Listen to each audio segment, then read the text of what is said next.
자, 안녕하세요. 네, 반갑습니다. 우리 이 책은 세법 비기닝 요 책으로 하고요. 맨 처음부터 들어가 보겠습니다. 우선 이제 처음에 세금 이 들어가기라고 되어 있는 부분 있잖아요. 거기를 같이 볼게요. 여러분들이 세법을 배우잖아요. 그러면 세금 내는 거 요거 배우는 거예요. 세금이라는 게 도대체 뭐냐 이거죠.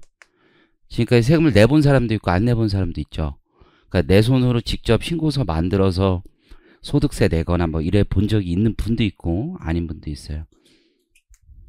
들어오세요. 어쨌든 세금을 내본 분도 있고 안 내본 분도 있다 이거죠. 그렇죠?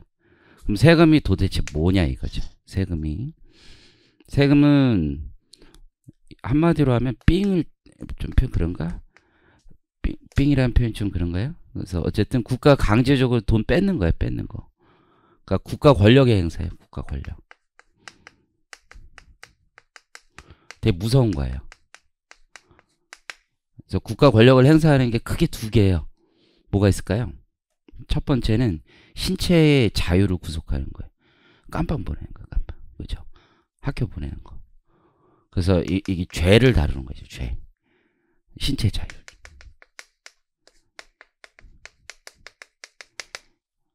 또 하나가 국가 권력이 할 수 있는 게 보통 세금이에요. 세금. 재산에 대한 침해가 있는 거죠. 그래서 엄청 중요한 거예요. 국가 권력이 두 개를 가장 크게 하는 거예요. 여러분들 신문 같은 데 보면 뭐 사정기관 이런 얘기 들어봤죠? 국가 권력이 막 사람 괴롭힌다 표현이 그런데 우리 엄청 힘들게 하는 거. 사정기관이 뭐 경찰, 검찰, 뭐 국정원은 인지 모르겠지만 꼭 같이 나오는 게 국세청이잖아요. 국세청. 세금이 그만큼 국가 권력의 행사라는 거죠. 그래서 여러분들 그런 거 배우는 거예요. 막 거두면 안 되겠죠. 법에 따라 걷어요. 그래서 죄를 물을 때 법에 따라 물어라 라고 하는 걸 죄형 법정주의라고 하고, 우리 세금을 법에 따라 걷어라 라는 걸 조세 법률주의라고 하거든요. 이 두 개가 핵심이에요. 그럼 세금은 왜 필요한지부터 생각을 해보죠. 죄를 묻는 건 타인에게 피해를 주기 때문에 그걸 강제적인 공권력을 행사해서 벌을 묻는 거죠. 근데 세금은 좀 달라요. 세금은 공익적인 측면이 되게 강해요. 공익이라는 건 우리 모두가 같이 살 수 있는 재산을 모으는 거예요. 아침에 올 때 여러분들 대중교통 이용했잖아요.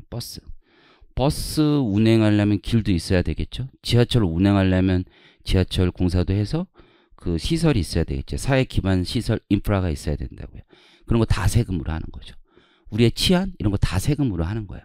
그러니까 누군가는 내야 되는 거예요. 누군가는. 그래서 첫 번째 나와 있는 게 세금 왜 필요한가 나 있죠. 치안, 복지, 공공서비스 제공하기 위해서 재원이 필요하단 말이에요. 우리 국가나 지방자치단체가 이 돈을 다 모은다라고 생각을 하시면 돼요. 근데 재밌는 게 뭐냐면 그러면 세금을 어떤 사람이 똑같이 내는 건 아니란 말이에요. 인두세라고 들어봤는지 모르겠는데 모든 사람이 동일하게 내는 세금 그런 걸 인두세라고 하는데 그런 건 아니잖아요. 돈을 아무래도 많이 버는 사람이 더 많이 내고 돈을 적게 버는 사람이 좀 덜 내고 그렇잖아요. 그럼 더 많이 버는 사람이 많이 낸 것까지는 좋은데 많이 낸 사람한테 반대급부로 어떤 혜택을 주냐? 전혀 그렇지 않아요. 세금을 많이 냈다고 혜택 주는 거 없죠. 그러니까 세금 많이 내시는 분들이 이런 얘기 하거든요. 야, 나 출국할 때 공항에서 좀 빨리 패스해줘. 뭐 이런 얘기도 하는데 그런 거조차 안 해요. 어떤 날은 그런 걸 좀 해주기도 하는데요. 돈 많이 냈다고 경찰이 왔는데 2명 붙어주고, 세금 경찰이 확인해서, 야, 넌 세금 얼마 냈냐? 이렇게 확인해서 더 보완해주고 이런 거 아니잖아요. 그러니까 세금은 반대급부가 없는 거예요. 여러분들 이런 말 우리가 하잖아요. 전기세가 맞아요? 전기료가 맞아요? 전기료예요? 전기세요? 사람들이 전기세라고 많이 표현하는데 이거 올바른 표현이 아닌 거예요. 세금이 아니죠. 요금이에요. 요금. 내가 쓴 만큼 내는 거죠. 내가 혜택 받은 만큼 내는 게 전기요금이에요. 요금. 그래서 한전 다니는 분들한테 전기세라고 하면 화냅니다. 우리가 무슨 세금이야. 우리 다 주고서 하는데 적자까지 내면서 하는데 그렇잖아요. 전기세가 아니라 전기료예요. 하지만 세금은 전혀 다른 거예요. 반대급부 없이 그냥 내는 거예요. 그게 두 번째 나와 있죠. 반대급부 없고 강제적인 거예요. 여러분들 그러면 우리 국민은 왜 세금을 내야 돼? 왜? 국민이 내야 되는 이유요? 법에 있어요. 법에. 그리고 가장 상위법인 헌법에 있어요. 헌법. 헌법에 납세 의무가 있다 이렇게 표현하고 있거든요. 납세 의무가 있는 거 우리.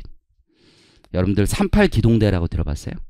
신문 같은 데 보면 38기동대 있죠. 그게 헌법 38조가 납세 의무 조항이거든요. 그래서 38기동대라고 부르는 거예요. 그래서 헌법에 일단 세금 내라고 딱 못 박혀 있어요. 국민은 개납 의무, 개별적으로 납세 의무를 다 가지고 있습니다. 그게 첫 번째 문단에 있는 내용이고, 두 번째 이제 공공 서비스를 위한 재원으로 활용되기 때문에 공익성이 아주 큰 거고 대가성 없고 반대급부 없이 진행된다라는 게 세금의 특징이에요. 그러면 세금을 안 내면 어떻게 되느냐?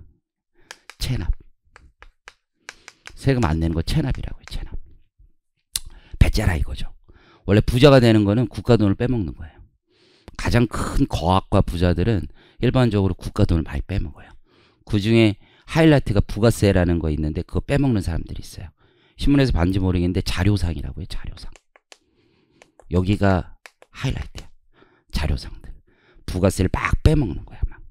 부가세 나중에 배우면 알겠는데 빼먹는다는 게. 그래서 이게 제일 큰 사회적인 문제이기도 한데요. 어쨌든 체납. 그러면 내가 빚을 안 갚은 경우도 있죠. 일반적으로 채무자. 은행에서 돈 빌리고 돈 안 갚았어요. 그럼 어떻게 되나요? 은행에서 돈을 빌렸는데 안 갚아. 그럼 어떻게 될까요? 별거 없어요. 일단은 은행에 내가 돈을 빌리면서 아파트를 담보 잡았잖아요. 그럼 그 담보 잡은 걸 팔겠죠. 그죠? 그래서 은행은 채권 회수를 해요. 나는 그냥 아파트 뺏기고 남은 돈이 있으면 그거 돌려받을 거고. 일반적인 채무자는 그래요. 근데 그건 담보대출이고 담보 없이 돈 빌리는 걸 신용대출이라고 하죠. 신용으로 돈 빌렸어요. 안 갚으면 어떻게 돼요? 배째면 돼요. 안 갚으면 그냥 배째면 되는 거예요. 국가가 별일을 하지 않아요. 대신에 배째는데 재산을 찾겠죠. 예금도 찾고 모두 찾아요. 그렇게 찾으려면 혼자 가서 찾을 수가 없어요.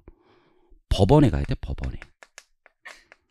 법원에 가서 제가 쟤한테 은행이 얘기하는 거. 저는 갑한테 돈을 1,000만 원 빌려줬는데 이 친구가 돈을 갚지 않아요. 그러니까 이 친구 재산을 조사하겠습니다. 라고 확인받고 그 다음에 이 친구 재산을 조사해서 거기다 압류라는 거 들어봤죠? 압류를 쳐요. 압류 치고 그 재산을 다시 받는 거예요. 그 압류 쳤을 때 다른 애들도 막 오라고 해야 돼요. 다른 채권자들도. 야 비찬치 하니까 니들도 와라. 법적으로 그래요. 그 다음에 가져가는 거예요. 그러니까 은행은 법원의 관리 감독 통제를 받아요. 일반적인 경우 빚을 안 갚으면 법원이 나서는 거야. 사법부가. 그 사법부가 다 알아서 해줘요. 되게 귀찮은 일이죠. 엄청 귀찮은 거예요. 요거는 조금 편하죠. 담보는 경매를 그냥 바로 올리면 돼요. 근데 일반 신용채권은 경매를 바로 올리지도 못해요. 그래서 이 돈 받는 방식이 민법 이런 데 엄청 자세하게 나와 있어요. 그런데 이 세금은 어떠냐? 세금을 안 내요. 재산이 없으면 어차피 배째면 되는 거예요. 그러니까 자기 앞으로 재산을 많이 안 둬요. 사람들이. 사업하시는 분들이 자기 앞으로 재산 안 두는 이유가 다 이걸 대비하는 거예요. 나 세금 안 낼 수도 있다. 안 내면 어떻게 돼요? 재산이 있으면 그걸 뺏기는 거고 재산이 없으면 끝나는 거예요. 근데 재산을 찾거나 뺐을 때 되게 달라요. 법원으로 간다고 했죠. 은행은. 세무서는 법원에 안 가요. 자기들이 그냥 뺐으면 돼요. 그냥 자기들이 뺐으면 돼요. 신문에 보면 코인 뺏겼다 이런 얘기 들어봤죠. 국세청이 조사해서 얘가 거래소에 코인 있잖아요. 바로 그냥 압류쳐요. 법원에 돈 필요 없어요. 세금은 그런 특징이 있어요. 그냥 국세청에서 압류해서 코인 팔아버립니다. 그러면 그때 납세자들이 없는 돈도 끌고 오는 사람들이 있어요. 코인 뺏기는 걸 더 싫어해요. 체납자들이 코인을 그렇게 소중하게 생각해요. 코인 뺏기는 거 제일 싫어요. 제일. 안 뺏기려고 또 돈을 가져오기도 하더라고요. 주식 있죠. 주식. 상장 주식이 있으면 그냥 뺏어버려요. 법원 갈 필요가 없어요. 그냥 뺏어요. 옛날에 그런 일이 있었거든요. 우리 클라이언트가 전화가 왔어요.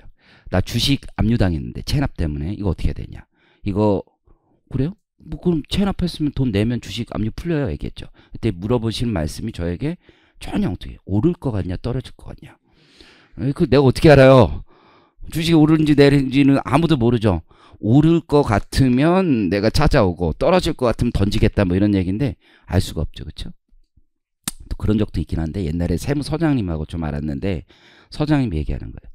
내 주식을 압류 잡아서 지금 처분하려고 하는데 납세자가 난리친다. 이거 주가 올라간다. 그렇기 때문에 자기가 기다려달라. 한 달 안에 돈 만들어 올 테니까 기다려달라는 거예요. 서장님 고민하다니만 나한테 물어본 거야. 야, 너 그래도 회계사고 하니까 주식 좀 알지? 아니, 주식은 많이 하죠. 그랬더니만 무슨 주식을 얘기를 하면서 이거 오를 것 같냐는 거예요. 근데 그거 어떻게 알아요? 근데 내가 보기에는 아니, 누님 그 이제 여자분이었거든요. 올라도 뭐 5% 10% 오르겠죠. 걔가 하는 말 어떻게 다 믿습니까? 그렇게 얘기를 했죠. 그게 10년 전이었는데 그 주식이 안랩이라고 알아요? 안철수 주식인데 그때 그 주식이 안랩이었는데 안철수 씨가 그때 이제 서울시장 나간다고 하면서 주가가 올라가는 한 5배 올라갔어요. 누님이 저 잡으러 다니고 그 납세자는 그 세무서장 잡으러 다니고 그랬던 기억이 있는데 다 뺏는 거야. 그냥 강제력이 있다는 게 되게 무서운 거예요. 그냥 징수를 막 해버릴 수가 있어요. 엄청 무서운 거예요 실제. 그게 세금의 특징이에요. 그래서 세금은 채무자가 갚지 않는 경우에 일반적으로 경매 신청하는 게 일반적인데 그러나 체납자가 세금을 납부하지 않은 경우 국세청은 법원으로 가지 않아도 돼요. 직접 징수해버리는 거예요. 굉장히 큰 특징이에요 세금이. 이처럼 세금은 강제성을 가지고 국가는 자력으로 집행할 수 있는 거예요. 자력 집행. 이런 말 들어봤는지 모르겠는데요. 여러분들 법이 우리가 배우는 게 많은 사람들이 세금, 세법 이렇게 흘러가는 거거든요. 이게 계산을 하는 게 되게 중점이다라고 생각을 할 수가 있어요. 실제 우리가 시험 보는 게 계산이 많이 나오고 하긴 하는데 더 중요한 건 우리가 배우는 건 법이라는 점이에요. 법. 그걸 잊지 마세요. 우리가 배우는 건 세법이에요. 법. 법은 룰을 정하는 거고 그 법의 요건에 맞을 때만 세금을 거둘 수 있는 거예요. 여러분이 배우는 회계학 있죠? 회계학, 세법, 천지차이예요. 이건 되게 천박한 거예요. 경제적인 거고 천박한 거예요. 기본적으로. 룰이 별로 없어요. 룰이. 이거는 여러분들 천박한 게 아니에요. 왜 그런 거 볼까요? 이거 만드는 기준, 회계 기준 만드는 사람들 그냥 지들끼리 만드는 거죠? 누가 국민이 위임한 사람이 만들어요? 아니죠. 이거 어디서 만들어요? 국회의원이 만드는 거예요. 우리의 대표들이 만드는 거예요. 우리가 만드는 거예요. 이건 누가 만들어요?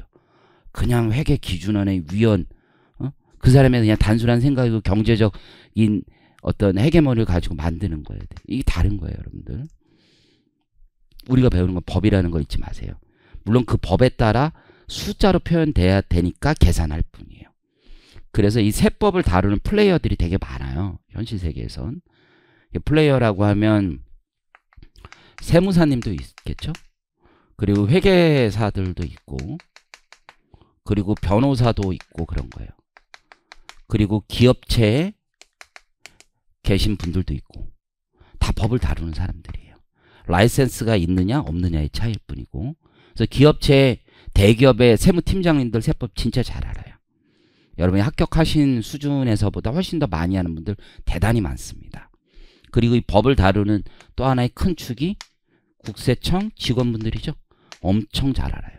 자격증이 있건 없건 간에 법을 그냥 잘 아는 게 중요한 거예요.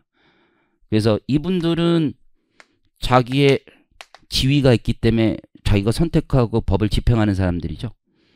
근데 여기에 있는 사람들은 외부에 있는 사람들이잖아요, 우리가. 근데 외부에 있어도 세법은 잘할 수 있죠. 잘할 수 있어요. 그런데 여기에 있어야지 그래도 CR이 먹히는 거죠. 똑같은 말을 해도 경력이 얼마나 되느냐, 라이센스가 있느냐 없느냐에 따라서 사람들이 믿어주는 강도가 다르고 믿어주는 믿음의 정도가 다른 거예요. 그래서 우리가 법을 배우는 거고 라이센스를 좀 필요로 하는 게 라이센스가 있으면 아무래도 기회가 더 많아요. 배울 수 있는 기회가 많고 그렇다고 봅니다. 이 플레이어들을 보면 라이센스 있는 사람들을 기준으로 볼 때 변호사 있죠? 변호사분들도 세법 잘하는 분들 많습니다. 여러분들 대단히 많습니다. 엄청 많지는 않은데 변호사 중에 전문적으로 세법만 하는 분들이 있어요. 그분들 엄청 잘하고 계산은 잘 못해요. 그분들 의외로. 근데 법을 적용하고 해석하는 문제를 굉장히 잘해요. 계산은 애들이 하는 거예요. 애들. 우리 말로는 회계법인 세무법인 다 애들이 하는 거고 진짜는 텍서블이냐 non 텍서블이냐 과세할 수 있느냐 못하냐 이런 것들이 쟁점이거든요. 그래서 세무조사 같은 거 해보면은 애들이 계산 뭐 엄청 열심히 해도 한 건이야, 한 건. 이거 제척기간 지났다 뭐 이런 거 있거든요. 과세할 수 없는 기간이 아니다 뭐 이런 거. 이런 걸로 다 빠지는 거예요. 법이에요, 법. 그걸 잊지 마세요, 여러분들. 우리가 배우는 건 법이다, 법. 그래서 변호사 중에서도 세법을 하는 사람이 또 많지가 않아요. 아까 얘기했듯이. 왜냐하면 세법은 특징이 돈과 관련돼 있죠. 그러다 보니까 경제적 현상과 뗄래야 뗄 수가 없어. 그래서 그 배경 지식이 되게 많이 필요해요. 회계학 뭐 이런 것도 굉장히 많이 필요하고 세상 어떻게 돌아가는지 사람들이 비즈니스 어떻게 하는지 돈을 어떻게 버는지를 좀 많이 알아야 돼요. 그래서 변호사 친구들한테 물어봐요. 제 친구 요즘 뭐 하냐 그러면 야 우리 영혼까지 팔아. 다 해 다. 세법 빼고. 이 얘기를 되게 많이 하거든요. 그러니까 변호사들도 세법은 되게 두려워요. 왜냐하면 세법에 있는 법률 용어가 일반인들이 쓰는 법률 용어, 법률가들이 보통 쓰는 법률 용어보다 한층 더 나가 있습니다. 굉장히 어려운 법률 용어가 많고 여러분들이 배우는 용어 자체가 생소할 수밖에 없어요. 일반 법학자들이 쓰는 용어보다도 훨씬 더 딥하고 훨씬 더 어려운 내용들이 많다라는 거예요. 그래서 앞으로 공부하셔야 되는 내용이 그런 거라는 걸 좀 염두하고 공부를 하시길 바래요. 어쨌든 자력이라는 말이 있잖아요. 스스로의 능력이라고 하죠. 그래서 자력이라는 말을 세법 전을 보면 되게 많이 나오거든요. 어쨌든 자력. 그래서 자력 집행이 가능하다는 거예요. 국세청이 스스로의 힘으로 그냥 집행할 수 있다는 거예요. 그게 엄청나죠. 여러분들 우리 죄를 졌어요. 그러면 내가 자력 집행할 수 있어요? 그러니까 내가 피해자예요. 가해자예요. 그럼 가해자를 가서 때려요? 가해자에게 복수를 해요? 올드보이예요? 그런 거 아니라면 내 마음대로 자력 집행하지 못해요. 사적 복수가 허용되지 않아요. 민주주의에서는. 전혀 허용되지 않죠. 그러니까 법원에 가서 검찰이 기소하고 법원의 판사의 도장을 받아서 구속시키거나 벌금을 내거나 하죠. 근데 세금은 어때요? 굉장히 특이하다니까요. 세금은 국세청이 자력 집행을 하는 거예요. 자력 집행. 이런 걸 알 수 있는 게 뭐냐면 예를 들어서 검찰에서 압수수색을 해요. 그럼 법원의 판사의 영장 없이는 누구의 재산을 압수수색할 수가 없어요. 마음대로 못해요. 경찰이 압수수색하고 이런 거 안 돼요. 경찰이 마음대로 절대로 못해요. 검찰도 마음대로 절대 못해요. 근데 국세청은 어떻게 하는 줄 알아요? 세무조사 나오죠. 아침에 와서 급습해서 다 자료 내놓으라고 하세요. 그리고 다 뺏어가요. 물론 거기에 동의가 있어야 되는데 동의 안 하기가 쉽지가 않아요. 굉장히 어렵거든요.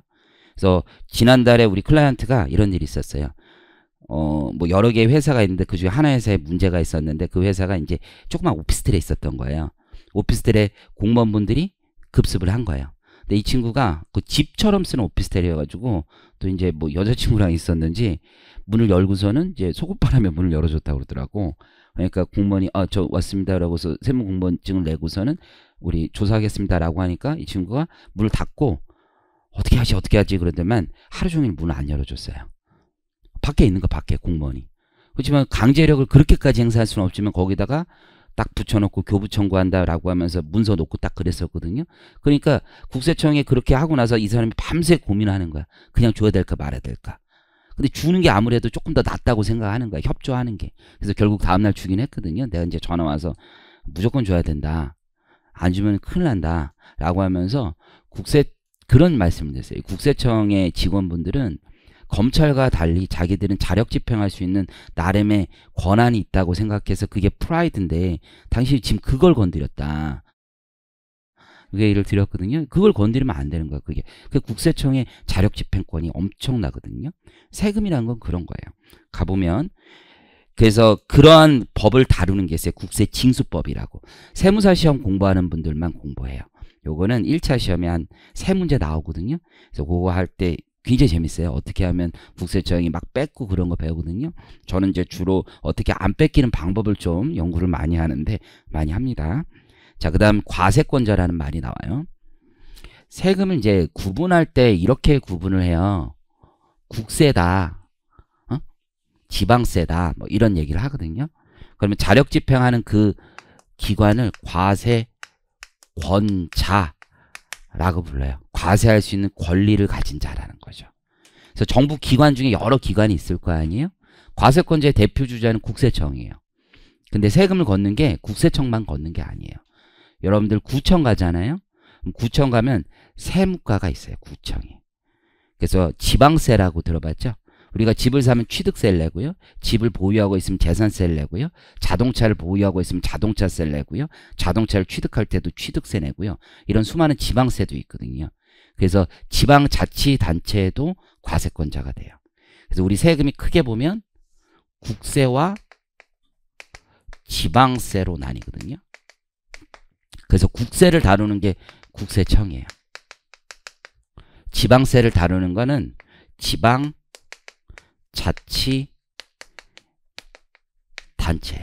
그래서 대개의 사람들은 세무사님이나 회계사님들 거의 대부분 국세를 많이 다뤄요. 근데 지방세도 꽤 큰 포션을 차지하거든요. 그래서 얘가 한 70% 다루고 전체 세금에 지방세가 한 30% 걷어요. 그러니까 지방세도 적은 세금이 아니에요. 되게 많은 세금이에요. 근데 우리는 지금까지는 사람들이 국세에 많이 매달렸어요. 근데 요즘 지방세도 많이 연구하고 공부하고 그래요. 이해하시겠죠? 그래서 지방세도 상당히 큰 포션을 차지하고 있습니다.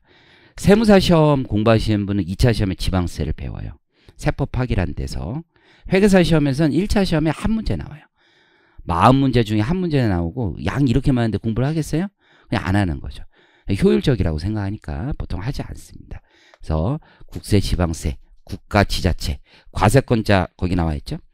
그래서 정부, 대한민국 정부랑 지방자치단체를 과세권자라고 해요. 여러분들이 이제 법적 배경 지식이 없으니까 이게 같은 거 아니냐 이렇게 생각할 수 있는데 그렇지 않아요. 우리나라 헌법에 따라서 지자체와 정부 권한은 나눠져 있어요. 각각의 권한이 나눠져 있어요. 그래서 지방자치단체가 존재하고 선거로 지방자치단체장과 지방자치의회 의원을 뽑는단 말이에요. 그래서 완전히 나눠져 있어요. 그리고 지방자치단체의 살림살이도 지방자치단체가 알아서 하는 거예요. 기본적으로. 여러분들이 세상 돌아가는 거나 이런 거에 대한 관심이 좀 있어야지 좀 법도 배우고 그러는 거예요.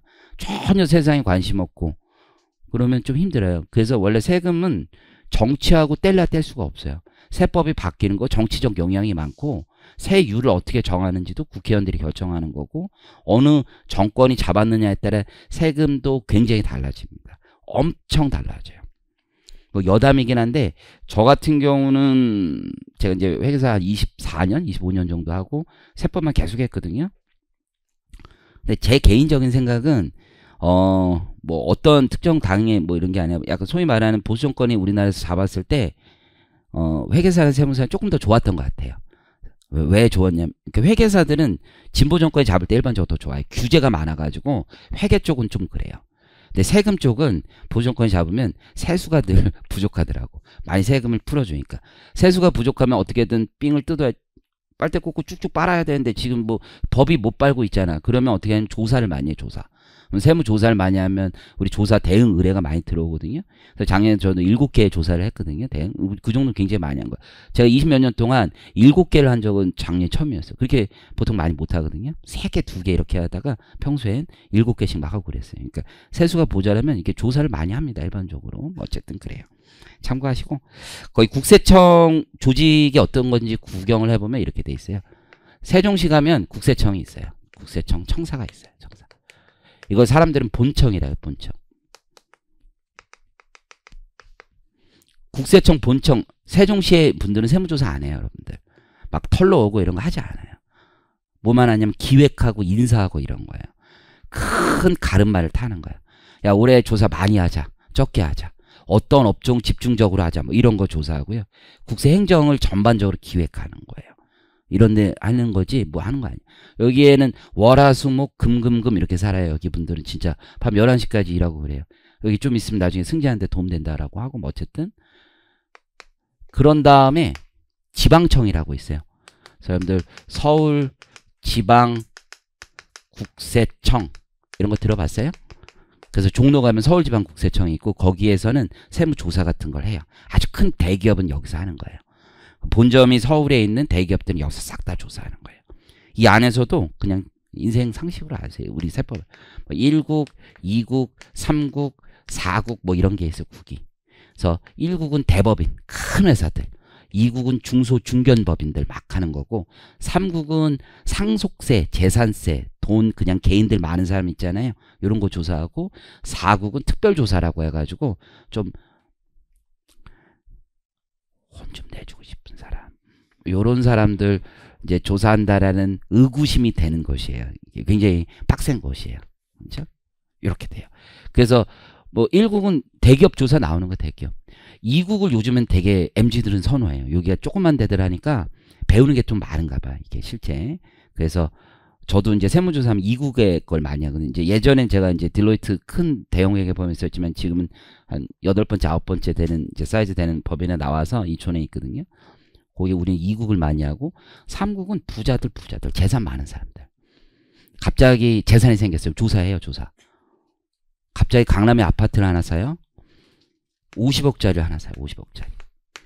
그러면 국세청은요. 여러분들 무조건 조사해요. 50억을 딱 샀잖아요. 되게 재밌어요. 컴퓨터가 그냥 돌려요. 돌려가지고 얘가 지금까지 돈 번 거 신고한 거 쭉 올려요. 그죠? 그리고 플러스 뭐예요? 컴퓨터로 또 돌리는 거예요. 지금까지 얘가 소비한 것도 돌려요.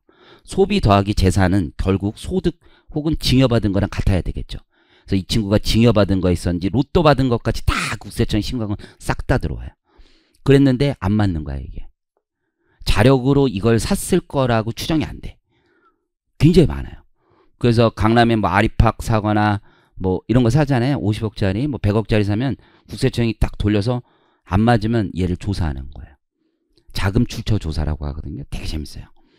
그래서 애들을 막 우리 조사관님들하고 내 친하니까 그런 얘기 하더라고. 재작년에 30대 초반에가 50억 조금 넘는 아파트를 산 거예요. 얘를 딱 뒤져본다면 컴퓨터로 치면 그냥 바로 나와요. 국세청 전산망이 너무 잘 되어 있어요. 지금까지 소비도 꽤 있어요, 이놈이. 근데 소득세 신고한 건 거의 1억도 안 돼. 그럼 이게 돈이 어디서 났냐 이거죠. 그렇잖아요. 그래서 조사를 한 거야. 들어와라. 들어왔죠. 근데 이 30대 초반에가 요거 하나 딱 들고 오는 거예요. 요거. 뭐 하나 들고 와. 그러더니만 보여주는 거예요. 코인 거래 내역. 코인은 과세가 안 되기 때문에 정보에 안 떠요, 여러분들. 거래소 내역 쭉 보여주는 거야. 그럼 조사관이 쭉 보더니만 다 맞는 거야, 진짜. 과세 못하죠, 그거는. 그 과세 대상으로 열거 안 돼 있기 때문에 과세 못하는 거예요. 그리고 이제 조사관님들이 그 30대 초반에 자꾸 갈 때 얘기하는 거예요. 나는 이제 뭘 사면 되나? 나의 갈 길을 알려줘. 막 이렇다고 하던데, 어쨌든. 그런 거야, 일반적으로. 이런 거 조사하고, 여긴 4국 뭐. 그리고 중부지방국세청, 인천지방국세청, 대전지방국세청, 대구지방국세청, 부산지방국세청 뭐 이렇게 다 국세청이 있어요. 지방국세청. 그래서 지방국세청이 큰 데들 조사하고 그러는 거예요. 그래서 누가 세무조사 받았다. 어디서 했느냐를 물어봐야 돼요. 세무서 했느냐? 짜잘한 거예요. 근데 지방국세청 좀 큰 대마예요. 대마. 그래서 여기가 조사를 많이 하고 그래요. 그리고 그 밑에 일선 세무서가 있는 거예요. 뭐 강남세무서, 삼성세무서 이런 식으로 일선 세무서가 있어요. 여러분 일선 세무서 우리나라에 130개 있어요. 130개. 관할이라고 하는데 130개 정도 있고 6개 지방국세청에서 돌리는 거예요. 세금이라는 게 되게 재밌어요. 그러니까 국세청 조직을 알아야지 나중에 일을 할 수 있어요. 일을 할 때 어떻게 움직이는지, 팀장은 어떻게 되는지. 뭐 우리는 이렇게 불러요. 1-2-1. 이게 뭐냐면 조사 1국, 2과 1팀 뭐 111. 그러면 1국, 1과 1팀 뭐 이렇게 부르거든요. 그래서 선수인지 아닌지는 뭐 그런 거 보면은 다 알거든요. 그리고 이게 사람 하는 일이라서 그 여러분들 범죄와의 전쟁인가? 그거 보면은 최민식인가요? 거간하시는 분이 수첩만 막 들고 다닌단 말이에요. 수첩만. 그 세무 하시는 분들 중에서도 수첩 계속 들고 다니는 사람이 있어요. 이 사람들 인명록이라는 게 있다고. 그래서 요즘 컴퓨터로 잘 돼 있는데 지금 나 조사하는 사람이 과거에 어느 팀에 있었는지 쭉 다 나와요. 그것도. 그러면 요분하고 누가 친한지 자꾸 그래요. 말이라도 한마디 걸어볼까 뭐 이런 거지 뭐. 어쨌든 또 이게 또 사람 일이라서 그런 것도 있습니다. 이게 세무서가 움직이는 패턴이라고 생각하시면 돼요. 그래서 거기 과세권자 그 두 번째 문단에 세무서 어떻게 있는지. 지방자치단체 안에서도요. 구청도 있고 서울시도 있잖아요. 그럼 서울시 같은 데선 취득세 걷는 거고 강남구청, 구청 이런 데선 재산세 걷는 거예요. 그래서 지방세 3대 세목이 뭐냐면 지방소득세라는 거 있어요. 내가 이제 소득세 1,000만 원 내면 지방소득세 100만 원이 따라 붙거든요. 그냥 10% 정도 붙어요. 그거 큰 세금이고 집 살 때 내는 거, 자동차 살 때 내는 거 취득세라고 하거든요. 요것도 큰 세금이고 또 재산세라고 들어봤죠? 그래서 재산세도 큰 세금 중에 한 줄기예요. 이게 3대 테마라고 보시면 되고, 그리고 다 지자체에서 걷고, 지자체는 두 개가 있는 거예요. 서울시 같은 데가 있고 강남구청 뭐 이런 데가 있습니다. 그 내용을 한번 보시면 되고, 대신 국세는 좀 많은데 지방세는 부족하고, 실제 지자체 살림살이는 지방자치단체가 되게 많이 하거든요. 그래서 지자체는 어떤 지자체는 돈이 남고 어떤 지자체는 돈이 모자라요. 강남구청 지자체는 돈이 남아요. 근데 노원구청은 되게 모자라요. 그러면 서울시가 이걸 서로 교부도 해주고 정부가 모자라는 돈을 좀 지원도 해주는 거예요. 성남시 이런 데는 돈이 되게 남거든요. 그럼 정부가 지원금을 안 주고, 좀 돈이 모자라는 지자체는 정부가 지원금을 줘요. 그런 걸 교부금 준다라고 합니다. 그게 마지막 문단에 있고, 자, 오른쪽 가면 7페이지 가보면, 그럼 과세권자까지는 배웠어요. 과세권자는 결국 집행을 하는 사람이에요. 집행을 하는 건 행정부가 하는 거고, 그러면 이제 법에 따라서 세금을 걷는다고 했었잖아요. 제일 중요한 건 법에 따라 걷어야 되는데 룰이 있어야 될 거 아니에요. 세금 얼마 내라고 하는데, 옛날 왕들은 어떻게 했어요? 그냥 마음에 들면 넌 이번엔 내지 마. 마음에 안 들면 이 새끼 이거 반 가져와 재산. 이런 거였었잖아요. 그러니까 임의적이었다고요. 룰이 없는 거야. 근데 이제 마그나 카르타가 오고 우리 프랑스 혁명 한 다음에 전 세계 바뀐 거야. 세상이 바뀐 거야. 야, 국민이 뽑은 대표가 세금을 걷는 룰을 만들고 그에 따라서 걷자라고 바뀐 거죠. 그래서 조세 법률주의라고 하는 거죠. 법에 따라 세금을 걷는 거, 법에 따라. 우리는 법을 배우는 거예요. 잊지 마세요. 법에 따라 걷는 거예요. 그럼 여러분은 잘 모를 수도 있는데 우리의 대표는요, 국회의원이에요. 국회의원. 우리나라 입헌 군주제 뭐 이런 것도 아니고요. 우리나라는 대통령은 행정기관이에요. 국민의 대표는 국회예요. 국회. 국회가 뭐를 만드냐면 법을 만드는 거예요. 법을. 국회가 법이라는 걸 만드는 거예요. 그래서 여러분들이 이따 쉬는 시간에 국세법령정보센터, 국가법령정보센터라는 걸 앱을 다운받으면 법을 우리 국민 누구나 볼 수 있어요. 쉽게 볼 수 있거든요. 그래서 나중에 제가 이제 법전도 같이 한번 보고 그럴 텐데, 법전을 보는 게 제일 좋은 거예요. 원래는 공부할 때. 근데 그럴 시간도 없고 그럴 능력도 없어서 잘 안 보는 것 뿐이지만 법을 가지고 공부해요. 세무사가 됐어요. 근데도 세법전을 못 보는 친구들이 우리나라에 되게 많아요. 놀랍게도. 그러면 뭐 알아야 돼요. 해결을 해야 돼요. 보는 게 막 블로그 봐요. 환장하겠어요. 그런 거 보고 하는 게 아니에요. 요즘은 챗GPT한테 물어봐요. 그런 게 아니라 법을 보고 해석하고 법을 보고 집행하는 거예요. 제가 챗GPT 요즘 저는 많이 쓰거든요. 그 한 두세 개 써요. 두세 개. 그건 인공지능. 그래서 막 궁금하면 물어봐요. 왜냐면 내 생각이 이게 맞는지 물어봐요. 그럼 걔는 전혀 대답을 못해요. 사실은 제가 물어보는 거는 뭐라 하면요, 제가 거기다가 답을 써요. 아닌데, 이런 이유로 아닌데, 그러면 바로 하는 말이 네, 귀하의 지적이 옳습니다. 그렇게 시작해요. 그리고 나중에 미안하답니다 말도 하고 그래요. 요즘 인공지능이 많이 발전했는데 어쨌든 아직까지는 잘 못 쫓아오는 것 같은데, 어쨌든 국회에서 법을 만드는 거고, 법에서 다 만들 수가 없어요. 국회에서는 가름만만 타는 거예요. 큰 그림만 그려요. 그래서 세부적인 사항들은 대통령의 위임을 하게 돼 있어요. 큰 가름만만 타고 우리 행정부의 세부적인 사항은 니네가 정해라 라고 얘기를 하거든요. 그걸 법에서 위임한다고 해요. 위임. 그래서 위임을 해요. 그러면 그걸 대통령이 정해요.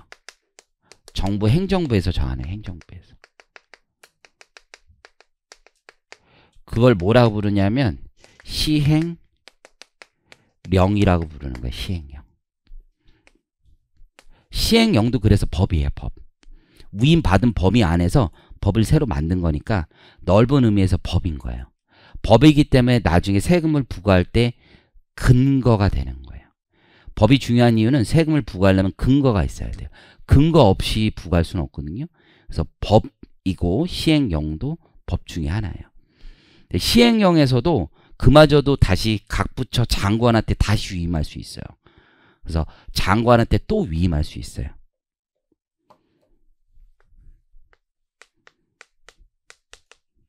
그래서 그 위임해 놓은 걸 뭐라고 부르냐면 장관한테 위임을 하거든요. 그래서 그걸 시행규칙이라고 규칙이다 이렇게 불러요. 그래서 우리 시험 보시는 내용은요. 여기까지 다 포함인 거예요. 법 내용, 시행령 내용, 시행규칙 내용까지 다 법이기 때문에 여러분들 시험 범위에 다 나오는 거라고 보시면 돼요. 근데 대부분은 여기까지 끊어서 98% 나오고 여기에 2% 정도 나오는 거예요. 그래서 우리가 나중에 기본 강의 같은 거 할 때 제가 시행규칙에 있는 내용을 다 가르치질 않아요. 시험에 나올 것만 가르쳐요. 시행규칙은 특별한 업종에 적용되는 시행규칙 이런 건 시험에 안 나와요. 요 해당 업종만 적용되는 거 안 나오고 제너럴한 거, 누구나 똑같이 적용될 수 있는 거 이런 것들이 시행규칙에 담겨 있으면 그런 게 시험에 나와요. 그 가름말은 제가 다 드릴게요. 오케이? 자, 그래서 세법, 이제 법을 만드는데 첫 번째 국회라는 말이 있죠. 국회에서 큰 가름말을 탈 때 뭐는 꼭 정해야 되냐면 누가 세금 내야 되느냐. 그걸 세법에서는 납세 의무자라고 불러요. 누가 세금 내야 되느냐. 무엇을 기준으로 세금을 내야 되느냐. 무엇에 대해서. 그래서 부동산을 취득한 행위에 대해 세금을 부과한다. 그런 걸 과세 대상이라고 부르고요. 세금이라는 건 돈이잖아요. 돈. 돈으로 나오기 위해선 계산의 산식을 만들어줘야 돼요. 그걸 과세 표준이라고 해요. 그래서 과세 표준에 세율을 곱하면 세금이 나오는 거예요. 그래서 세율과 과세 표준은 세법에만 있는 특별한 룰이라고 보시면 되죠. 그리고 과세 기간. 이것도 좀 어려운 건데 세금을 얼마 만에 한 번씩 거둘 거냐 이런 거죠. 소득세는 1년에 한 번 걷겠다. 법인세도 보통은 1년에 한 번 걷겠다. 부가가치세는 6개월에 한 번씩 걷겠다. 이런 기간들을 우리가 과세 기간이라고 해요. 그러면 어떻게 과세하기 위해서는 지금까지 본 누가 내야 될지, 무엇에 대해서 내야 될지, 금액 산정 기준은 어떻게 할지, 세율은 어떻게 할지, 어느 기간 단위로 내야 할지를 다 정해놔야 과세할 수 있죠. 그걸 과세할 수 있는 요건이라고 부르는 거예요. 과세 요건이란 말이 보이죠. 그리고 자세한 내용은 행정부에 위임할 수도 있다는 거죠. 그래서 이제 우리가 중요한 게 보는 게 과세 요건, 중요한 과세 요건. 그러니까 과세할 수 있는 요건을 과세 요건이라고 하는데요. 그 과세 요건 중에 중요한 것들을 그룹핑할 수 있어요. 모아볼 수 있거든요. 그래서 납세 의무자가 누구니? 과세 대상은 무엇이니? 과세 표준은 어떻게 산정하니? 그러면 세율은 어떻게 되니? 이런 거죠. 세율이 되게 중요한 거예요. 올해 원래 정부에서는요. 상속세를 개편하려고 했어요. 우리나라는 30억 넘는 경우 현재 상속세 세율이 50%예요.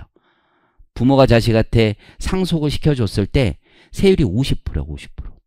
한 100억 좀 물려받으면 30억 넘는 구간은 50% 세금을 내야 돼. 무지 높잖아요. 이게 너무 높은 거 아니냐고 해서 정부에서 법을 발의를 했어요. 그럼 국회에서 통과를 시켜줘. 세법은 좀 재밌는 게 되게 전문적이라서 이쪽에서 발의를 많이 해. 발의를. 그리고 여기에 도장을 받으면 법이 통과되는 거거든요. 국회에서 통과 안 시켜주면 끝인 거야. 정부가 세율을 좀 낮추시다 했는데 통과 안 시켜준 거야. 상속세 세율을. 지금 이해하셨죠? 의회에서 통과를 안 시켜줬다고. 그러면 50%거든요. 만약에 통과됐으면 40%죠? 10% 차이잖아요. 어마어마한 차이예요. 이 어마어마한 차이가 아니겠어요? 이걸 우리 이건희 회장이 돌아가셨을 때로 다시 거꾸로 돌려서 계산하면 2조 정도 차이 나요. 10%가 2조 정도 차이가 날 수 있단 말이에요. 어마어마한 돈이잖아요, 이게. 그러니까 이 세율이 되게 중요한 거야. 소득세 세율 여러분들 지금 우리나라는 최고 소득세 세율이 10억을 넘게 벌고 있으면 45%를 내거든요. 세금 무섭죠? 10억 넘게 벌면 버는 돈의 45%, 거기에 지방소득세까지 합치면 49.5를 내요. 거기에 건강보험료까지 합치면 한 50% 조금 넘게 내거든요, 실제. 세금이 진짜 무서운 거예요. 국가 무슨 공동사업자예요, 나라? 절반을 뺏어가요? 50% 낸다는 얘기는 조선시대로 따지면 이런 거예요. 조선시대 때는 돈으로 세금을 안 내고 뭐로 냈어요? 노역을 했죠, 노역. 그러면 1년에 절반은 국가 가서 노역을 띄고 있다는 얘기죠. 그런 얘기야. 이게 진짜 세율이 되게 중요한 거야. 국회에서 반드시 정해야죠. 국회에서. 우리의 입법기관이. 이런 것들은 국회에서 반드시 정해야 되고 여기에 뭐 과세 기간까지 정할 수도 있는 거죠. 여기까지 이해하시겠죠? 자, 그러면 첫 번째 과세 표준. 이게 되게 중요해요. 요 두 개를 결합해야지 요 두 개를 곱한단 말이에요. 그래야지 세금이 나오는 거예요. 그런 걸 우리가 뭐라고 부르냐면 산출세액이라고 불러요. 그래서 과세표준의 세율을 곱한 걸 계산하여 나온 세금이다 라고 해서 산출세액이라고 부릅니다. 그래서 산출세액이라는 이름을 좀 기억을 하시면 돼요. 자, 과세표준은 세금을 부과할 때 기준이 되는 금액을 말한다고 돼 있죠. 과세표준의 세율을 곱한 걸 산출세액이라고 해요. 그래서 여러분들 예를 들어서 내 급여가 연봉이라고 하죠.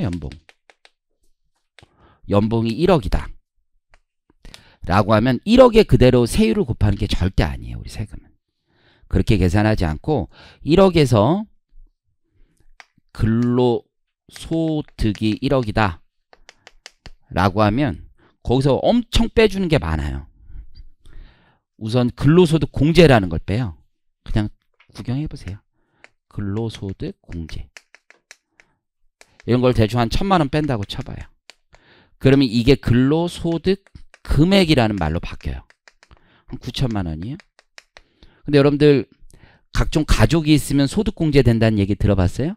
신용카드 많이 쓰면 소득공제 된다는 얘기 들어봤어요? 그런 게 있다고요. 그런 게 종합소득공제라는 게 또 있어요. 그게 또 얼추 2천쯤 나와요. 2천쯤. 그리고 나서 나오는 게 여기가 과세표준이라는 게 나와요.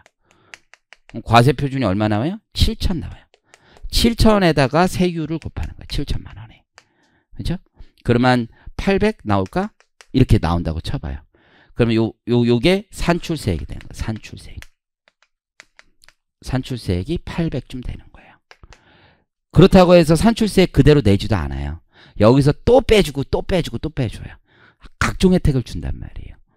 자, 가볼게요. 그래서 거기 보시는 것처럼 예를 들어 개인이 1년간 얻은 총소득의 세율을 곱하여 산출세액을 계산하는 게 아니에요. 총소득에서 각종 공제 항목을 제외한 금액이 소득세 과세표준이 되고 여기에 또 세율을 곱해서 산출세액이 돼요. 오케이? 납세 의무자란 말이 있죠? 납세 의무자는 우리가 구별되는 말이 하나 있어요. 그게 담세자예요. 부담이란 뜻이에요. 세금을 부담하는 자가 누구냐라는 거예요. 대개는 납세 의무자와 담세자가 일치해요. 그래서 납세 의무자와 담세자가 일치해요. 소득세 낸다. 내가 돈을 벌었죠? 내가 세금 내는 거예요. 그리고 내가 부담하는 거죠. 내가 세무서 갔다 직접 신고하고 납부하는 사람이 소득을 번 사람이에요. 근데 부가가치세라고 들어봤죠? 부가가치세 이름이 별로 마음에 들지 않아요. 우리나라에서는 부가세라고 부르지만 다른 나라에서는 부가세라고 부르지 않아요. 소비세라고 불러요. 소비세. 그래서 GST라고도 부르는 나라가 있거든요. Goods, Services and Tax라고 해서 소비에 대한 세금이에요. 커피 한 잔 먹으면 거기에 부가세 10% 붙어 있다. 국민상식 아니겠어요? 그럼 그 소비에 대해서 부담하는 건데 세금을 내가 낸 적이 없죠. 소비는 내가 하고 있잖아요. 그죠? 내가 소비하고 있는데 내가 세금을 내본 적이 없어요. 국가는요, 거둬오라고 시켜요. 누구한테? 물건 파는 놈한테. 그래서 납세 의무자는 물건 파는 사업자가 되고 부담한 사람은 소비자가 되는 거죠. 그래서 요 납세 의무자와 담세자가 다른 경우는 또 있는 거예요. 그래서 세법에서는 강학상 이렇게 나눠요. 요런 세금을 직접세라고 부르고요. 요런 아래 세금을 간접세라고 불러요.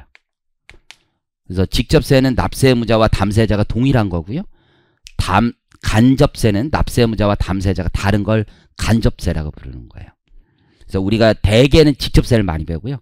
가끔 간접세를 배워요. 소비세 쪽이 간접세가 많아요. 참고하시면 되고요. 자, 그 다음 문단이 나와 있죠. 아무리 세금이 강제적인 세금 부과하는 것이라도 기준 없이는 할 수가 없죠. 그래서 담세력의 원천을 찾아봐요. 사람들이 소비하는 것에 대해 세금을 부과한다. 소득에 대해 세금을 부담한다. 재산 있으면 세금 부담한다. 그런 걸 원천으로 삼아서 과세 대상으로 삼는 거예요. 너 소득이 있네? 소득 있으니까 세금 내라. 소비했네? 세금 내라. 재산 있네? 세금 내라. 그러니까 삥을 뜯는데 뭔가 근거는 있어야 되겠죠. 그럼 근거를 삼을 만한 게 돈과 관련된 거고, 돈과 관련된 게 소비고, 소득이고 재산인 거예요. 그렇죠? 세금 진짜 삥이에요. 땅을 샀대요. 국가 컨그레츄레이션 하더면 세금 내. 그 취득세죠. 비싼 거 사셨어요? 명품 사셨어요? 컨그레츄레이션. 그러면 뭐라 해요? 부가세 내고 개별소비세 내고 그러라는 거예요.